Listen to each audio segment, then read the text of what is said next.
আসসালামু আলাইকুম ওয়া রাহমাতুল্লাহি ওয়া বারাকাতুহু। প্রিয় শিক্ষার্থীবৃন্দ, আশা করি তোমরা এই দুর্যোগপূর্ণ করোনাকালীন সময়ে ঘরে বসে সুস্থ আছো, সুন্দর আছো, বিনা প্রয়োজনে ঘর থেকে বের হচ্ছ না। যদিও বের হওয়ার প্রয়োজন হচ্ছে, তখন তোমরা স্বাস্থ্যবিধি মেনে মাস্ক পরিধান করে ঘর থেকে বেরিয়ে আসছো। আমরা তোমাদের নিকটে এই মুহূর্তে সেইটুকুই আশা করি। সাথে সাথে তোমরা সরকারের বিভিন্ন পদ্ধতি অনুযায়ী তোমরা ক্লাসগুলো লক্ষ্য করছো। তারই অংশবিশেষে সরকারি নির্দেশনামালার অংশবিশেষ হিসেবে আমরা ইউটিউবের মাধ্যমে তোমাদেরকে শিক্ষা দেওয়ার জন্যে, পাঠ্য বইয়ের সাথে সম্পর্ক তৈরি করার জন্যে বিভিন্নভাবে আমরা প্রচেষ্টা চালিয়ে যাচ্ছি। আশা করি তোমরা সেগুলো লক্ষ্য করছো। তাহলে আজকে আমাদের সেই উদ্দেশ্যে একটি পাঠ, অষ্টম শ্রেণী ইসলাম ও নৈতিক শিক্ষা বিষয়ে চতুর্থ অধ্যায়ে প্রথম পাঠ। এই প্রথম পাঠের মধ্যে আলোচনা রয়েছে আখলাক। আখলাকের আলোচনা রয়েছে। আখলাক আর প্রথম পাঠে রয়েছে আখলাকের প্রকারভেদ। তোমাদের এই সপ্তাহে অ্যাসাইনমেন্টের মধ্যে রয়েছে আখলাকের থেকে একটি প্রশ্ন রয়েছে, সৃজনশীল। তোমরা প্রশ্নটা লক্ষ্য করলেই পারবে, দেখবে যে আখলাকের মধ্য থেকে রয়েছে। তার পূর্বে আমাদের আখলাক সম্পর্কে জানা প্রয়োজন। আখলাক কি? আখলাক শব্দের অর্থ চরিত্র সমূহ, চরিত্র, স্বভাব। আল্লাহ তাআলা মানুষকে, সকল মানুষকেই এই আখলাকের উপর সৃষ্টি করেছে। অর্থাৎ একটা চরিত্র দিয়েই আল্লাহ তাআলা মানুষকে সৃষ্টি করেছে। যে আখলাক, খুলকুন শব্দ থেকে আখলাক, খুলকুন শব্দের বহু বছর আখলাক, খুলকুন শব্দের অর্থ চরিত্র, স্বভাব, আচরণ, আচার-আচরণ ইত্যাদি। আর আখলাক শব্দের অর্থ মানুষের চরিত্র বিভিন্ন পর্যায়ে, বিভিন্ন দিকে রয়েছে, সেই সকল চরিত্রের একত্রে বলা হয় আখলাক। তাহলে আখলাক শব্দের অর্থ আমরা জানলাম যে আখলাক আরবি শব্দ, খুলকুন শব্দের থেকে আখলাক, খুলকুন শব্দের বহু বচন আখলাক। খুলকুন শব্দের অর্থ স্বভাব, চরিত্র। আখলাক শব্দের অর্থ স্বভাব বা চরিত্র সমূহ। অর্থাৎ মানুষের বিভিন্ন স্বভাব থাকতে হলে সকল স্বভাবের একত্রে বলা হয় আখলাক। আর শরীয়তের পরিভাষায়, ইসলামী দৃষ্টিতে আখলাক বলা হয় মানুষের আচার আচরণ, চলাফেরা, কথাবার্তা ইত্যাদির মাধ্যমে মানুষের যে চরিত্র বা স্বভাব ফুটে ওঠে তাকে বলা হয় এই আখলাক। তাহলে আখলাক প্রকার, আখলাকের প্রকার হচ্ছে দুই প্রকার। একটা হামিদা আর একটা জামিমা। তাহলে আখলাক কয় প্রকার? আখলাক হচ্ছে দুই প্রকার। একটা আখলাকে হামিদা আর একটা আখলাকে জামিমা। আখলাকে হামিদা, হামিদা শব্দের অর্থ প্রশংসনীয়। আখলাক শব্দের অর্থ স্বভাব বা চরিত্র। তাহলে আখলাকে হামিদা শব্দের অর্থ মানুষের সুন্দর চরিত্র, ভালো স্বভাব, ভালো চরিত্র, ভালো আচার-আচরণ, একেই বলা হয় আখলাকে হামিদা।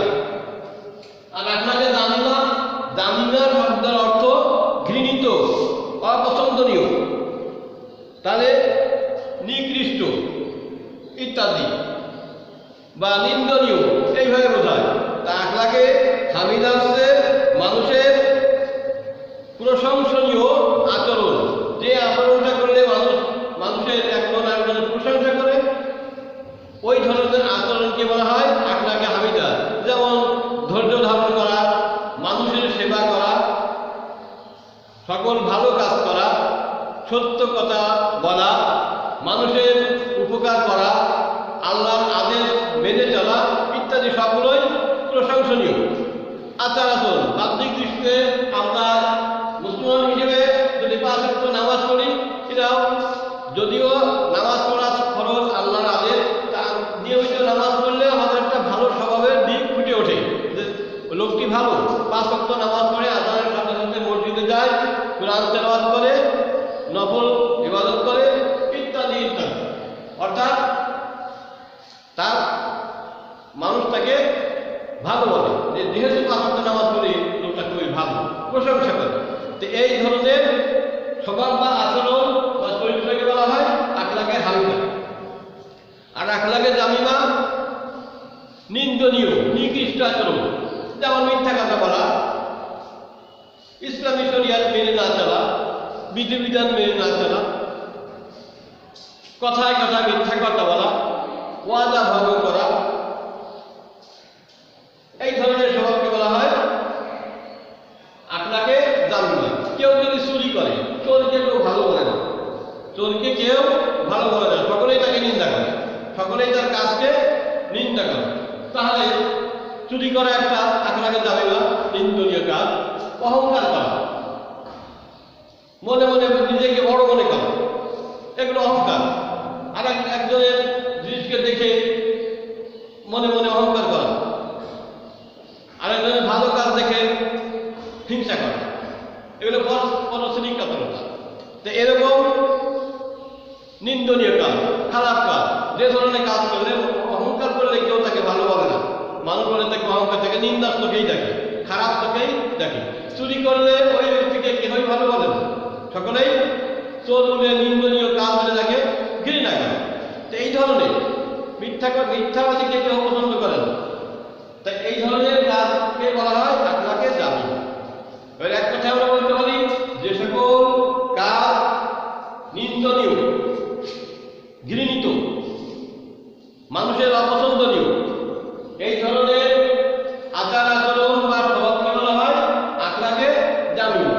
আর আখলাকে হামিদা বিপরীত, যে ধরনের কাজ করলে মানুষ প্রশংসা করে, সেই ধরনের কাজকেই বলা হয় আখলাকে হামিদা।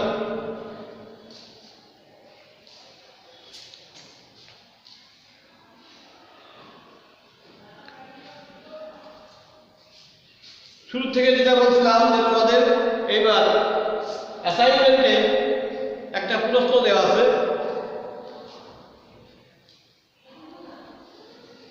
যে প্রশ্নটা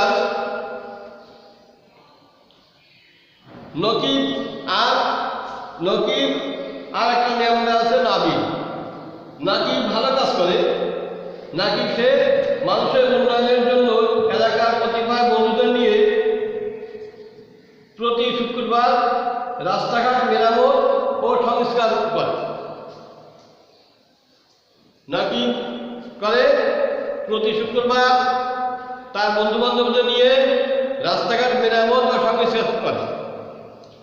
এ দেখে তার এক বন্ধু নাবিল সে বলে যে নকিব তার কিসের জন্য কাজ করে, সে এই কাজগুলো করে তার নিজের নেতা হওয়ার জন্য, সে নেতা হওয়ার জন্য এই ধরনের কাজ করে। তাহলে দুজনের মন মানসিকতা দুই রকম।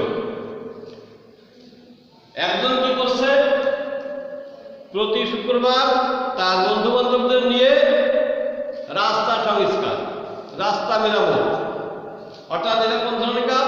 সমাজ সেবামূলক কাজ, মানুষের উপকার হয় এই ধরনের কাজ। কিন্তু তার বন্ধু এই কাজ দেখে হিংসা হয়, তাকে মানুষ ভালো বলে, যেহেতু রাস্তা নষ্ট, রাস্তাকে ভালো করলে, সংস্কার করলে মানুষ তাকে ভালোই বলবে, মানুষ তার প্রশংসা করে। আর নাবিল তার ওই কাজ দেখে হিংসা হয়, সে বলে কি ও নেতা হওয়ার জন্য, পাথর হওয়ার জন্য, মানুষের কাছে মান সম্মান পাওয়ার জন্য কাজ করে। আসলে দুইজনের নিয়ে দুই ধরনের, একজনের কাজ গেল আপনাকে হাতিদার মধ্যে, আর একজনের কাজ গেল আপনাকে জামিলার মধ্যে। তাহলে তোমাদের কাছে এই প্রশ্নের মধ্যে উল্লেখ রয়েছে যে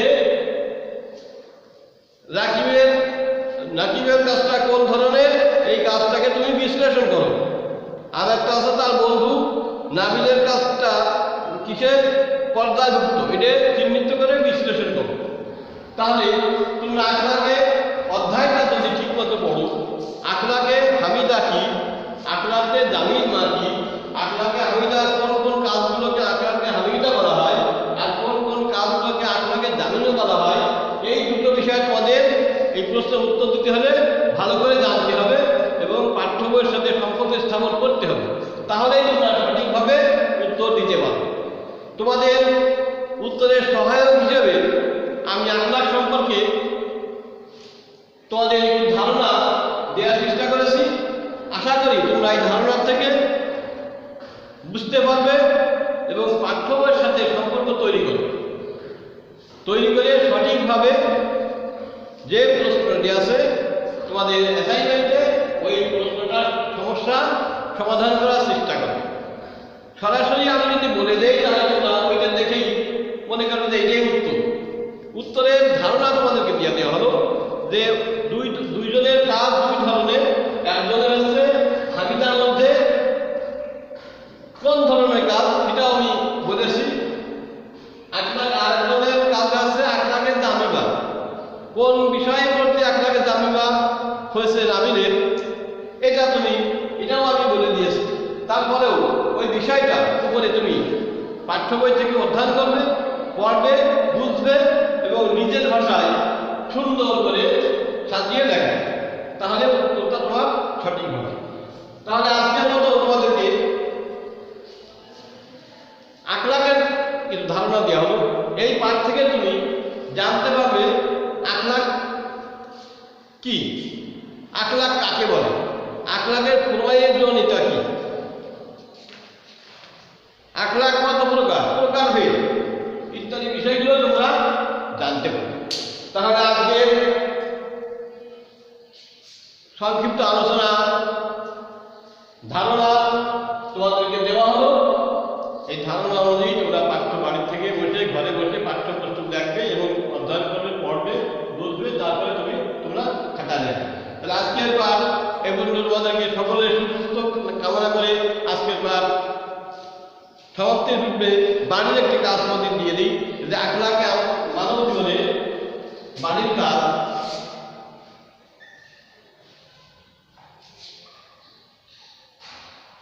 বাড়ির কাজ